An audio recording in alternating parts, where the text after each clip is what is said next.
So I keep looking at this Enes Kanter situation, and I'm just trying to figure out what exactly is his point with all of this. Like, if you guys don't know, I guess a few weeks ago, he declared for the WNBA draft. After careful consideration and reviewing the current eligibility guidelines, I am officially declaring myself a WNBA prospect. If simply declaring who you are is all that's required, then I meet every single requirement necessary to compete in the WNBA. My team and I have carefully examined the WNBA's eligibility criteria and governing framework surrounding self-identification and inclusion. Based on the current guidelines, I can and am officially declaring my eligibility for the upcoming WNBA draft in May 2027. I am definitely not here to mock, make fun of, or disrespect any community or personal choices. I am simply asking that the current rules be applied equally to everyone. The rules that represent the very values many WNBA players and coaches have publicly advocated for. My team and I are prepared to ensure these guidelines are applied equally, consistently, and without exception. And I look forward to the WNBA honoring its stated principles. See you at training. He's saying that he identifies as a woman now. And then he went to a Chicago Sky game and he wore a shirt that said woman on it. And then Natasha Cloud, one of the players on the Chicago Sky, I guess he got into an altercation with him, and then he ended up getting kicked out of the arena. And again, like, my whole point with all this is, like, what exactly is he trying to prove by doing this? Like, obviously he doesn't think that he's a woman, and obviously he doesn't want to play in the WNBA. Like, Enes Kanter, he was in the NBA himself. He wasn't like a great player, and he was essentially blackballed from the league because he spoke out against China and their practices and the NBA doing business with them, which is, fair, and that's his own conversation. But when it comes to this thing, he's trying to say that he's doing this to protect women's sports, and he's trying to do this to have a conversation about women and transgender policies. And I'm like, and that's fine, but by trying to say that you're a woman and you're trying to join the WNBA and enter the draft, all you're doing is just making a mockery of the sport. And it's like, you're not being serious with this. And I just keep seeing a bunch of things online where people are shitting on the WNBA when they had nothing to do with this.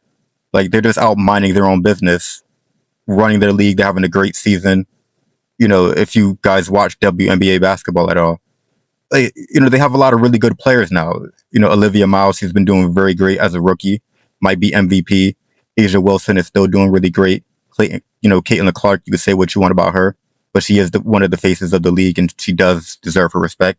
She's an amazing basketball player. But none of that is being discussed right now. It's just about Enes Kanter freedom, trying to use this as a political stunt, and Royce White as well. He's also trying to declare for the WNBA. I mean, they have come out and they have said that they're not going to allow them to enter the draft, which is good on the WNBA's part. Yeah, it's just like, I don't know what his point is with all of this. I don't know what he's actually trying to prove, other than just, like, this is a political stunt. And I don't know why people are taking it seriously. Like, Enes Kanter is a clown. There's so much other shit that's going on in this country. And, he tries to make himself seem like he's a political activist. And it's like, you got ICE running around the country doing a bunch of bullshit. Of course, we got the war with Iran. But even just like what's going on in Gary, Indiana, he could use his platform to bring more attention to that. They've been without power for like the past 2 weeks. And it's like, you could talk about that. You could use your platform and you can use your money and your resources to talk about that type of stuff. But instead, you do it to try to shit on WNBA players. You're making a mockery of the sport. With you as being a professional basketball player, you know how hard it is to get to that level.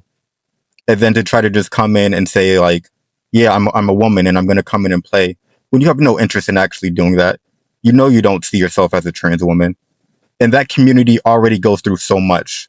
Like, first of all, half the people that are shitting on trans people online, you've never met a trans person before.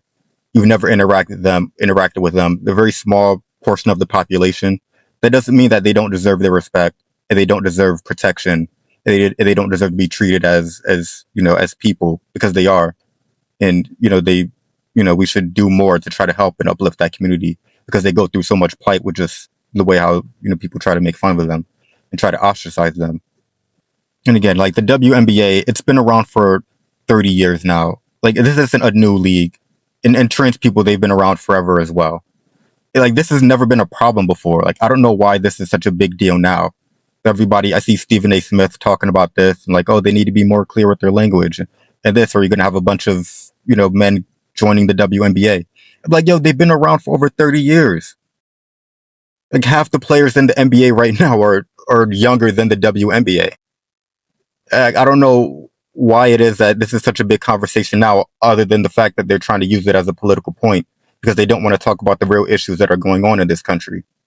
Like there are people without power, without food. We have 500,000 homeless people in this country, and yet still, like we're gonna waste time talking about Enes Kanter trying to join the WNBA when you know that he's not serious about that shit.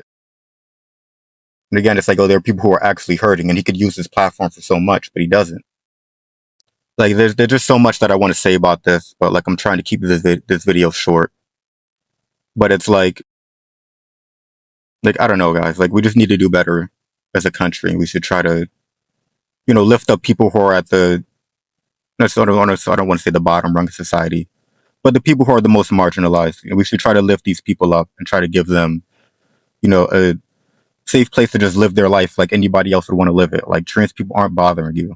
Like this isn't a bother. You never see a trans person before, but you want to ridicule them online and try to make a point out of it to get likes and clicks or to I don't even really know what Enes Kanter wants out of this. Like you don't want anything other than just attention from conservatives, which is like, that's sad. But I'll just end this video off with talking about the Natasha Cloud situation with Enes Kanter, which is another thing. Like again, like don't bother people while they're at work. Like Natasha, I know what it's like to have customers, which is what Enes Kanter was at the time. It was just a customer bothering you at your job. Like she's there working, and then you are trying to make things about yourself, and you're trying to draw attention to yourself, and like you'll just watch the damn game. Like she's there working, and it's Kanter. You as an NBA player should understand what it's like to be on your job, and then you have fans trying to bother you and like make a mockery out of you. Like, come on, like yeah, you could say that's a part of the sport, but you as an NBA player, as someone who is in the same profession as Natasha, as Natasha Cloud, and you're also trying to apparently join her same league. You should have more respect for that, for the situation that he's in. But again, like he's not a serious person.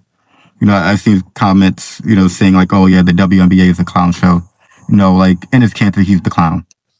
We should stop to him and start focusing on things that will actually, make this country better and make it a better place for everybody.